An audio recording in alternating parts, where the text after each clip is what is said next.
What are time signatures and how does understanding them help us in Beat Saber? We'll discuss that in today's video. Hey, Better Than Bald here. Again, today I'm going to be talking about time signatures. So thus far in our rhythm theory content, we have covered just 4/4 time. 4/4 time is where there's 4 beats in the measure and a quarter note gets the beat. You count it 1, 2, 3, 4, and then it just keeps repeating. That's all we've done so far with all the content. And now I want to discuss other types of time signatures. So a quick reminder of how time signatures work in music. So like the number on the top represents the number of beats in a measure, and then the number on the bottom represents the type of subdivision or note that actually gets the beat. 4/4 time is actually called common time in music because it's the most common time signature people use. Most songs are literally just in 4/4 time. However, there are different kinds of time signatures. 4/4 time fits into what's called simple time. So simple time, simply put, is where the time signature's beats usually get grouped or divided into groups of 2, or they're kind of like duple feeling. A simple time signature besides 4/4 could be like 3/4 or 2/4 or even 5/4. So a 2/4 time signature would be like 1, 2, 1, 2. And the way we group it is in a duple. So like it would divide into eighth notes, 1 and 2 and 1 and 2 and so on and so forth. 3/4 is the same way, 1 and 2 and 3 and 1 and 2 and 3 and then 5/4 you can kind of guess. Basically a simple time signature is where it's kind of like easy to figure out how the beat is actually grouped. It's just kind of like groups of 2.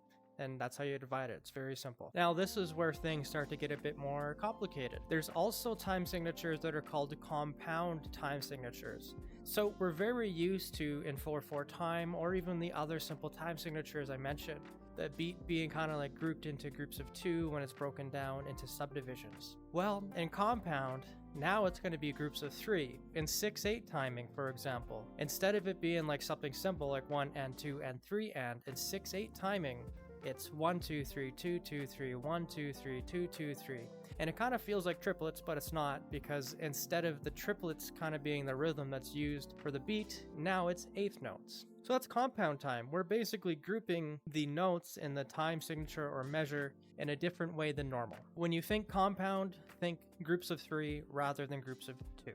And finally, the last kind of time signature that I want to talk about today is complex time. We've dealt with groups of 2 and also groups of 3, but now what if we get a measure like 7/8 where there's 7 eighth notes in the measure, where now we can kind of group it in very weird ways. In 7/8 timing, we can group it however we want. We can have groups of 2 and groups of 3 in the same measure. So 7/8 timing can be grouped like 2, 3, 2, which adds up to 7. It can be grouped like 2, 2, 3, and so on and so forth. You can kind of change it however you want, but essentially what I'm trying to tell you is in complex time, and especially in the example of 7/8 timing I gave you for complex time, you can kind of group groups of 2 and 3 together. So it kind of has an uneven and complex feeling rhythm to it. I'm going to count a measure 7/8 where it's grouped with a group of 2, a group of 3, and then a group of 2.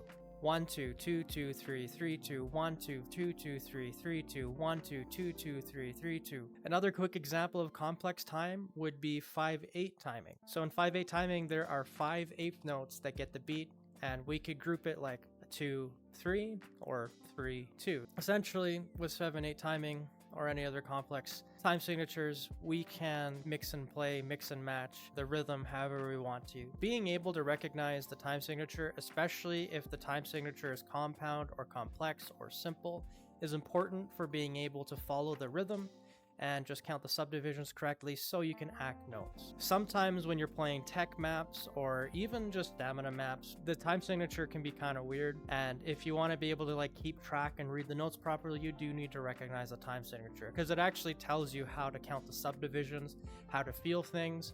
I like to kind of move my body to the beat when I'm playing so I don't lose focus. So it's just important to recognize that so you can count it properly so you don't get lost, and when the rests are supposed to come, you can actually anticipate it because you're following along with the beat. So essentially, understanding these time signatures will just improve your gameplay overall. And yeah, that is this video. That is time signatures. Well, I'll see all of you in the next video.